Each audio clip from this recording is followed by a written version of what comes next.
There's the magic, the mystique, the 10,152 feet. What's it like to race there? That must be the toughest, baddest ass, race in the world. I think that might be the thing on the outside that brings them, but what keeps them is this community, like the engagement, the sense that they feel when they're here with this community.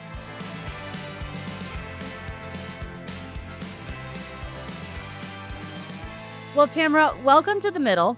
Thank you so much. Thanks for having me on. I appreciate the offer and the invite. I wanted to ask you first, when you wake up on race morning, or do you even go to bed?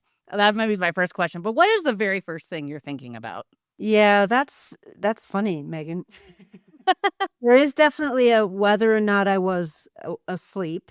But usually, the first thing that comes into mind is, what am I missing? What have we not thought of today? It's usually taking about 5 to 10 minutes to lay there level set, particularly with the 100s. The 100 run, of course, we're getting a couple hours sleep from the night before, because that's a 4 a.m. start, which means we're down there at 1:32 a.m.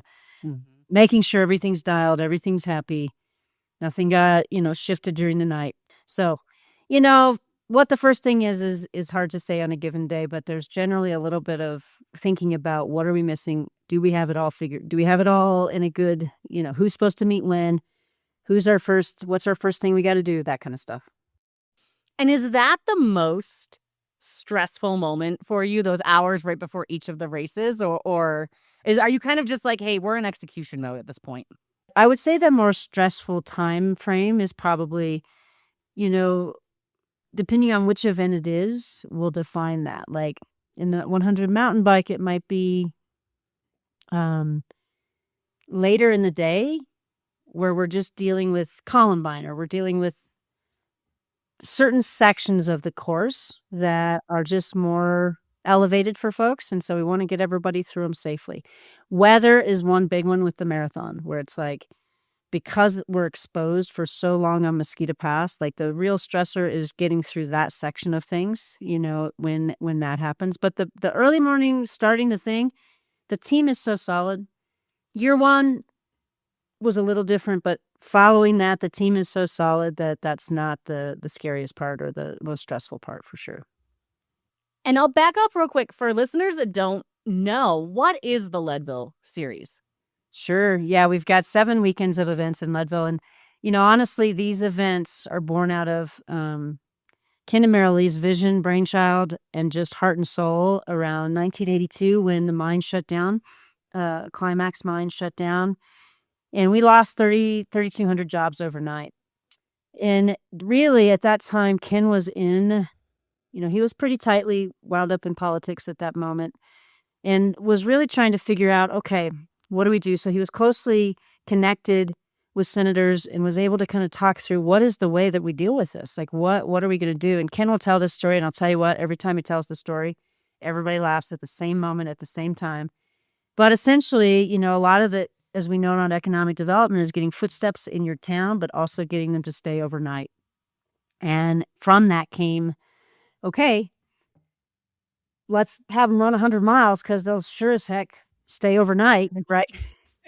But we started with 45 people on the start line, and today, now across 7 events, we have about 9,000 participants over the course of the summer. And that includes 2 camps that help prepare folks for the big 100s.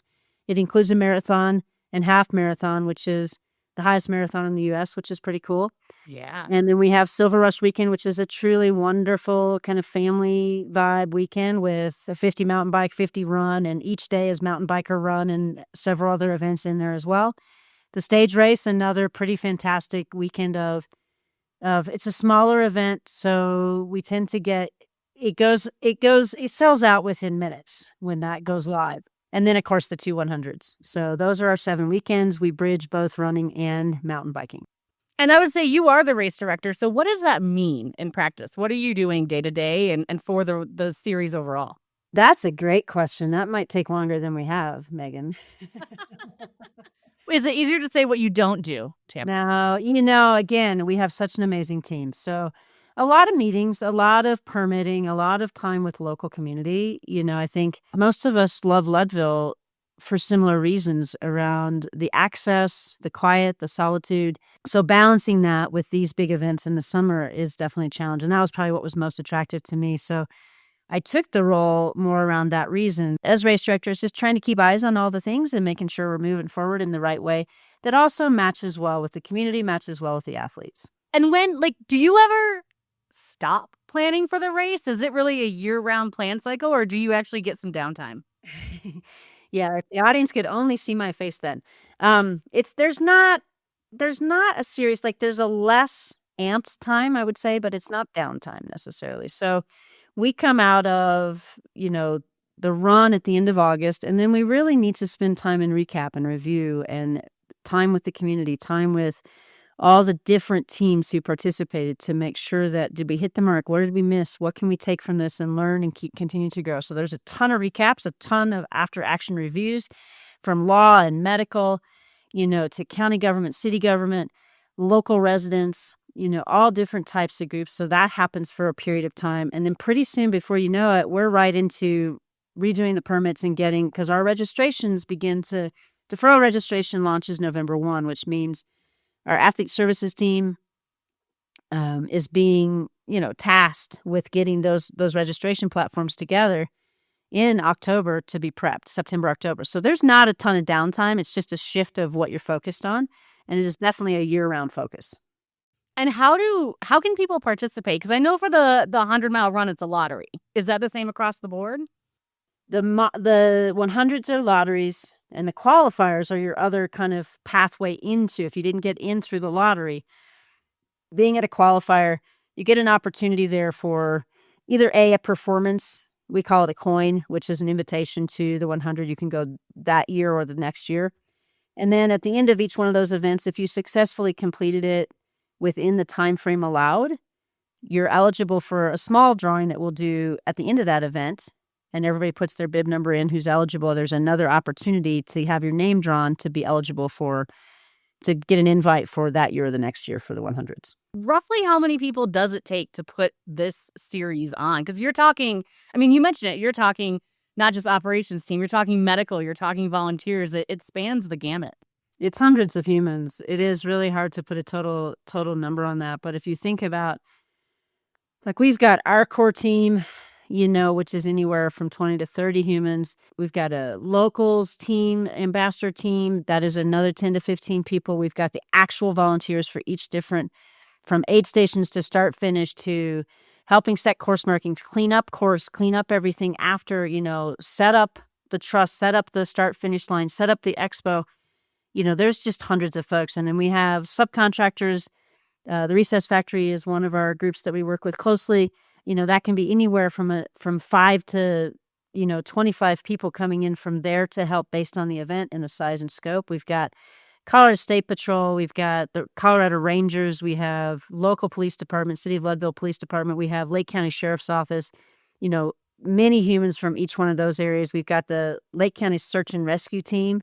So depending on which event it is, you could have up to 35, 40 volunteers, just medical or more, out on course, particularly for the 100s in all these locations. There's gads of humans, and that doesn't even get into all of the support from folks like Chive Catering, Silver Dollar Saloon, who help us get food to the athletes.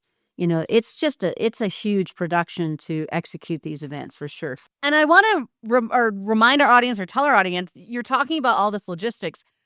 This race, Leadville itself, is at what, 10,000 feet roughly? 10,152, yes. So we're not talking about at sea level here. And the course itself for all of these, you are going up and down thousands of feet in elevation. Correct. So every event, has some, the marathon, for example, goes above 13,000 feet, which is, again, why it's the highest marathon in the United States currently. And you have the 100s both go well above 12.5, and their low point might be 9,000, but they're going up and down and up and down. And, when you've got a 100-mile course, you've got in the neighborhood of 15,000 foot of elevation gain in both of those events. So you've got a sizable chunk of elevation gain. Many of our participants are certainly coming from lower elevations, if not sea level. So they're facing that part of the adventure of really putting it out there and putting it on the line around how their body does at elevation. And then on top of that, taking and adding to that a pretty sizable chunk of elevation comparatively to a lot of our partner races. And because it is, and for folks that are listening that don't know, I mean, you're going through the Rockies. Leadville is in the middle of the Rockies there in Colorado, so you are going through some of the more steeper parts as well. So it's not just this Kansas straight line of 100-mile, 50 out and back. What is the hardest logistical puzzle that you have to deal with every year? I think that's hard to pinpoint entirely. Like one of them for the 100 run this past year. So for 40 years, we had llamas that took the support gear up to the Hope Pass aid station. You're right around 12,000 feet with that aid station a little above. And the only way that you really get the level of support that you need up there, and it's a critical aid station both out and back. So it's critical from a medical standpoint, it's critical from a food standpoint, and just a human standpoint altogether. For 40 years, we had the llamas. And last year, the big shift was the llamas decided that they were ready to take a break and retire. And so we went back to our rich mining heritage and went back to burros last year. We went to burros last year. So that was a huge, we spent a lot of time in 25 really planning and mapping out that whole shift and change, because you're involving a mule packing company here locally, Half Moon Outfitters, with 20 to however many mules we need to carry gear up. You're including all these burros who are going to carry the water. So logistically, that aid station is pretty significant for all reasons, but also the setup of it. So that's one area. And then I would just say overall, probably how we best support the safety of the event overall, because that encompasses everything from where's the best places for your ambulances to be, to where do we need to have law enforcement? Where do we need to have, we need extra support over here. How do we take, in some of these events, 50 miles of out and back terrain and really make sure that we're hunkered down to keep it as safe as possible for everybody out there. So I would say law and medical, definitely overarching, are always going to be a key component. And we've got, again, the thing about it is we've got the sheriff's office, the search and rescue team, the rangers team, the PD, that briefing on Saturday morning before mountain bike is inclusive of a ton of humans, at 4 a.m. having a conversation about, okay, are we really as dialed as we think we are? And do we have everybody going exactly where they're supposed to go? And they do an amazing job. And the only reason it works is because there is this huge collaboration among all of those entities. So it's pretty amazing. How many contingency plans are you carrying in your head during these races? There's a few for sure. We have things around how would we get folks out of this location or out of that location, or what do we do if this happens or that happens? And there's a lot of it that you can't guess at until it happens. What you have to rely on is that you've got the right people in the right jobs in the right places at the right time. And I will tell you, this team, again, one more time, is pretty outstanding. And I don't just mean our lifetime team, but it is really who we work with across the board between law, medical, and really coming at this from we all know our backyard the best. And that means everybody at the table needs to be a part of that conversation. So those contingency plans are really built out of all of us, not just one of us. How do you make real-time calls? If something changes during a race, you mentioned weather, which I want to ask about in a minute, but how do you make those real-time calls if you need to? Again, we have kind of a unified command structure set up, and we have kind of tiers of who needs to talk first and how we filter that down. And we just have those systems in place, essentially, to make sure that we're all communicating well and that we all are seeing it from the same angle. And those are really fast. Those are, after 10 years of fire, same thing. You're sometimes in situations where you need to make split moment decisions. And sometimes you're like, okay, that decision didn't work. I've got to modify as quick as I can. But the idea is that I've got the right team members to make these decisions with and to push forward. And then also to quickly go, wait, pause, need to fix this, adjust this. But for the most part, it comes down to a tiered system of, leadership that's having conversation and then making those decisions in pretty quick order. And the unified command component's huge. So for the 100s, we have a team sitting at the cache in Lake County, which is the search and rescue cache office, if you will. and handling communications with dispatch. So for the mountain bike, we'll see anywhere from 20 to 60 accidents over the course of that event. So, and it's minor things to big things, right? Like not all 60 are huge, but there's real things happening out. It's a mountain bike race. Like this is what happens in a mountain bike race is sometimes we're out there pushing the edges and things are going to happen.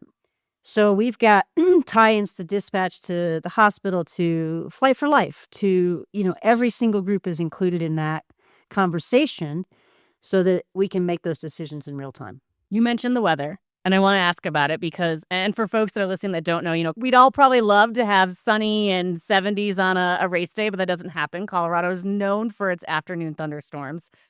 So how do you plan for weather? Is there a weather variable that makes you more nervous? The one that makes me the most nervous is lightning, right? Like it makes all of us nervous. And it typically is the marathon that is the most concerning because once you're up there, really to get folks out of that exposure can be a chunk of time. And it can be a number of humans. Like some things that we've done is to spread out the start of the marathon to the start of the heavy half to minimize the number of people overlapping up there. We have partnerships with NOAA, so we're tied in pretty tight with weather service updates, and that start the week of. Actually, we'll start having those conversations soon, but then during race week we'll have those conversations a few times and get updates for what we're preparing for. And again, we'll work together and go, okay, here's what we're facing, here's what we need to do. And certainly, while we haven't had to call that race up there, we're prepared to do so if we need to. Is there a moment during the race that you breathe, Tamira, that you relax? Oh, for sure. For sure. I would say 10 minutes before it starts and 15 minutes after it ends. No, I would say the first year, I'm not sure if I did breathe, but I would say over time, like all things, we humans are such adaptive creatures, right? We're built to survive. We're built to perform. And as long as we're only stretching the stress level to the point where we can continue to adapt, we do. And so in that framework, I would say I breathe a lot more than I used to. Let's put it that way. How do you talked a little bit about athlete safety. How close are you with the athletes? When something does happen, is that you and your team kind of making the decision if needed to pull them from the course? Is that more them and their team making that decision? Really depends on what the reason is, like really where it falls. There are certain lines that are very clear, if you've had oxygen, if you've had an IV, certain things like that medically where, the race is done. There's cutoff times, so that's kind of our side logistically is to kind of draw those lines and then let the crews and the human make choices up to that point. If we do track, all kinds of things along the way to keep an eye on something, if somebody had chest pain at Maupin but kept going and it wasn't significant enough for anybody to call it at that point and medical didn't feel like they should call it, we're going to track that human and pay attention and help make the best decisions together. And where need be, we'll just continue to bump it up the ladder to who interacts. And absolutely, I am very fond of all of our athletes. I don't get to obviously interact with every one of them. But, I will just say this. Ken and Merilee started this with the idea of family in mind. And I honestly think, as I alluded to earlier, that this has been the piece that they couldn't even foresee, how that would grab the human component and it would really provide a space and place of belonging that we all crave and all need. And nobody realized that was coming, nobody. And I think sometimes many of us don't realize until we're there, whether it's mountain biking, it's running, it's skiing, it's arts, it's whatever, where you find that community and that sense of belonging, and you will do a lot to be in that space. And with that in mind, it matters a lot about how our athletes are trending and really trying to hold that family quality to decision making. And, sometimes I'll have interactions, other folks on our team will, and engagement and conversation when somebody's trying to decide. And we'll have those heartfelt conversations around, well, where are you right now? What do you feel like you've got? And Ken will always say, dig deeper. And, sometimes that's the appropriate answer. And sometimes it's, did you come out here and do everything you came to do? And is it time to say, safety-wise, I need to stop? And so we do have some pretty heartfelt conversations out there, and I've had many, and I look forward to always being there with our athletes to the best of our ability to champion them right through to their success point. You mentioned family, so I want to ask more. We've talked about logistics, so I want to talk more about the Leadville community. How important is the community to making this race and all the races possible? It's impossible to do it without them, right? And I would say there's so many layers to that question, and I think what ultimately draws the human component to Leadville, there's the magic, the mystique, the, 10,152 feet. What's it like to race there? That must be the toughest, baddest ass, race in the world. I think that might be the thing on the outside that brings them, but what keeps them is this community, like the engagement, the sense that they feel when they're here with this community. And this community is pretty flippin' amazing and pretty special and pretty magical. You watch these businesses open their doors, and it's not just to sell things. It's because they're truly wanting to share in the experience. You watch who shows up at the start-finish line. And it's not just the racers and their crews, it's this community as well who understand the magic of the work, and they feel it. Like something's not alive in you if you can stand at the end of that finish line, and particularly in the last 2 hours of the run, right? That is probably some of the most magical time that you can feel it. It's like electricity in the whole community, and it is about this community as much as it is about the human who is doing the work they're doing. How does hosting events like this impact the residents of Leadville? Because it's not a big town. Yeah. It's tough. Last year we spent a lot of time, I think, really trying to better understand what it's like to live on 6th Street, because 6th Street is our start and finish line. And we had a ton of engagement with those folks, but also attempted to share that story, right? Because I think there's both sides of that. You'll get on 6th Street, why do I have to be awake at 4 a.m. when the gun goes off? And so, and you'll get the other end of it, I wouldn't be anywhere else if I could help it, right? You'll get that whole gamut. And how do we together honor what it is to have these big events in this small space? And it is real. It is impactful. It is on the front lawns of folks' residents that it starts and ends. And they're gracious enough at this moment to continue to support that that's where it starts and ends. And I think for all of us to remember that piece when we step out there is huge, right? This is a privilege that we get to start this race where we started at the time of day that we start most of them. and just, we can get in a pretty myopic space, I think. I just trained for however many years to come do this bucket list item. And it is understandably, we are in that bucket of trying to get it done. And so broadening that to, oh yeah, I am standing on somebody's lawn right now. For those people that don't live there full time, what does showing up well look like and mean from your perspective? Yeah, I talked about this a little bit last year in our time together in our racer meetings in both 100s of how do we be a good human? How do we do that? And how, that's my sort of my catchphrase. My team is sort of playing with me of saying they're going to get wristbands that say, be a good human. I'm I have a coffee mug that says that. I think that's a good idea, right? It's not a new phrase, but it's certainly trying to play on that and a call to action. How do we show up here? How do we show up with everything we came to experience and every bit of our, our fierceness that we came to put on the start line, but also show up aware of this community. And that to me it's just the pause here and there. It's the pause in a restaurant, in a store, say thank you. It's a wow, this is, thanks for opening your doors, a recognition. It is, where am I standing right now? Where am I deciding to go to the bathroom? Don't get me started on talking about the bathroom. But, where am I choosing? And even though I'm going to start this thing that's epic for me, does that make it okay to go to the bathroom in somebody's yard? Probably not. Oh my goodness. And those things still happen, and I get it because we get in that, I got to go. So we are at a point where we're trying to put toilets all along the start line. But these are the things of it's a team dance, right? How do you show up, but how do we help you? How do we talk about being a good human? It is the moment where somebody needed something on the course, they crashed, they whatever, and do I pause to make sure they get the help they need? It is all the way to the crews out there helping us pick up the things and not leave a bunch of stuff in people's private property. It is how we take care of each other together out there. And then, I mean, you said it's really understanding this is a community at the end of the day. It's a community 365 days a year, not just during the 7-week span of races. I had this conversation with somebody last week, in an interview, and it reminds me of, and this might be silly, nobody will get it, but we'll see if you do. And it's probably going to speak to my own silliness.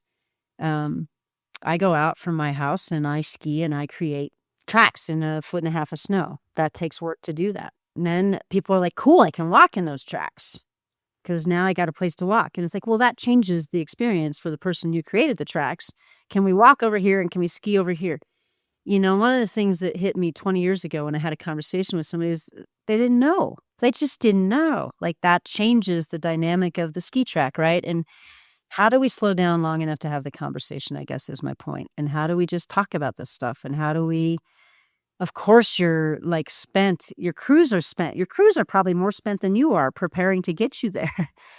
And when we're really elevated and we're really excited, we might miss some things. And how do we talk about that? And how do we talk about, and I appreciate you asking the question because I think that's where it starts, right? Is like, how do I show up in a small community? And when I come from other bigger places, I don't know the dynamics. It's like somebody's marriage. You don't know the whole internal story. We don't know all the dynamics of Leadville and this community. And, I think about it like traveling out of country. It's a different culture. And how do I show up and ask questions, be curious, and be kind? You had mentioned when we chatted earlier that you're also working with other race directors on setting a standard for making these events more sustainable, especially in these rural mountain communities. So what do you mean by sustainable?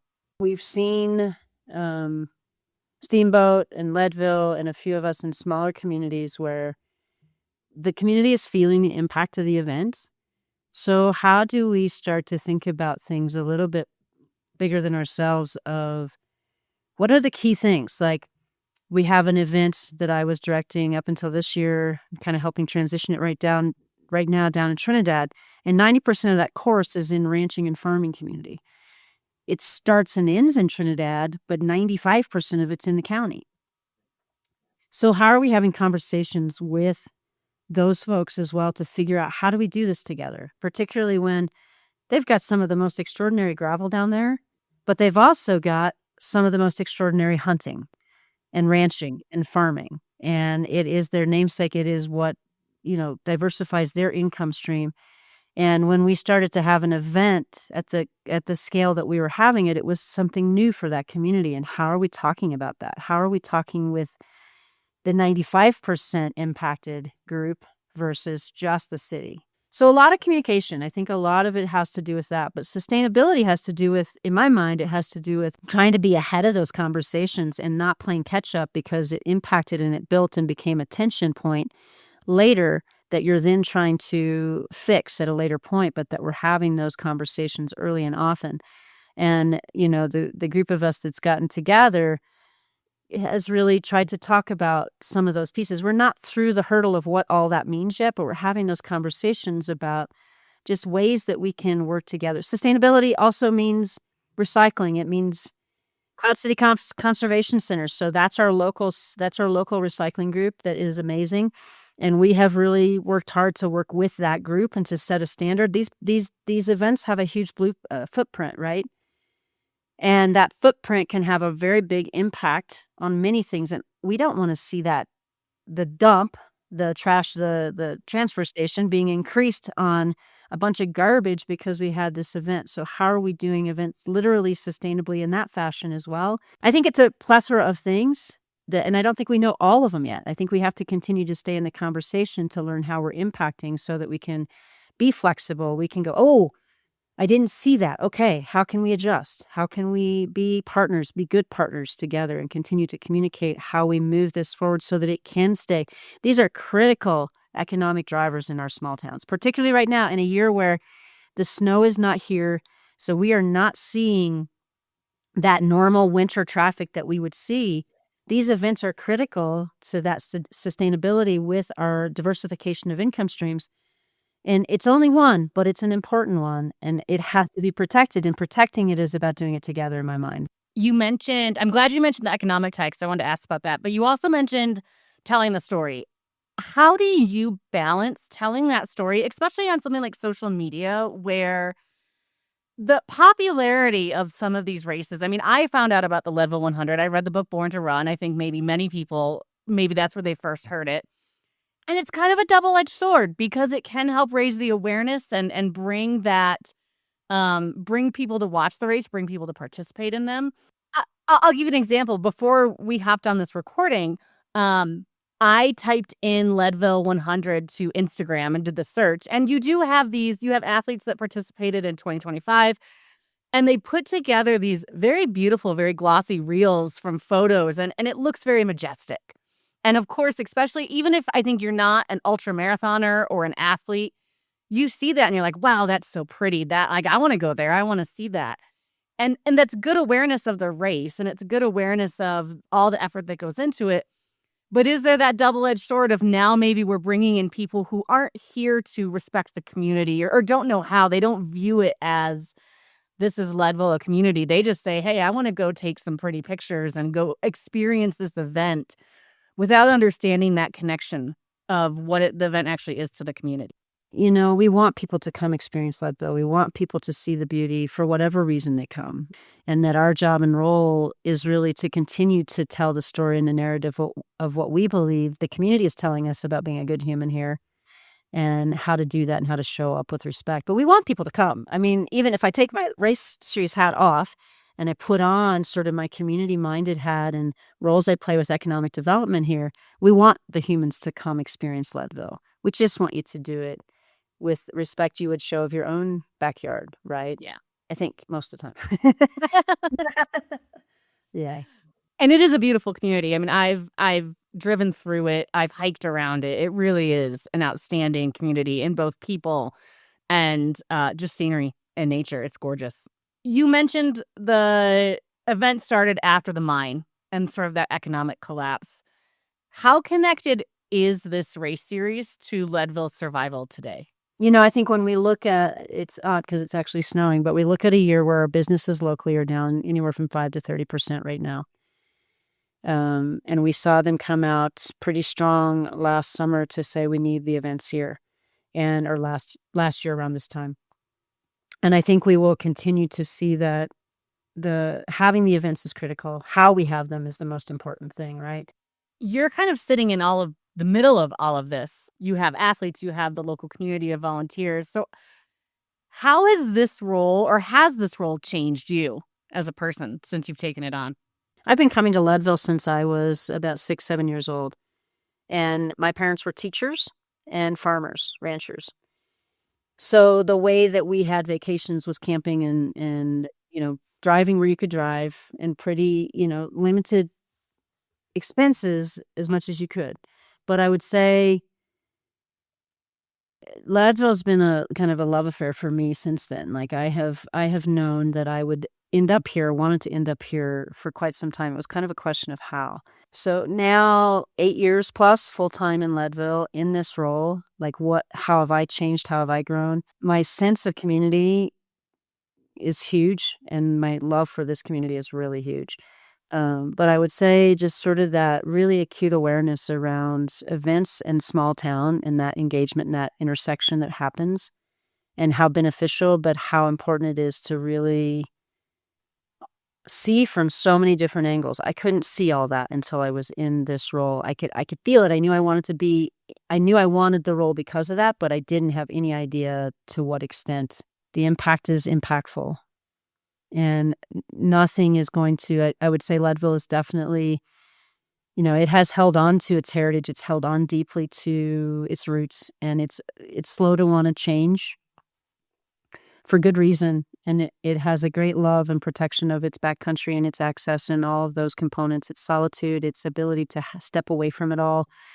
And yet we need some diversification to be stable and to also have self-reliance. And I would say I've just, like, that's probably what is singularly continues to grow inside of me, is the deeper and deeper understanding of the role of the race series with that, but overall what we need and how do we do that with care and thoughtfulness of each other.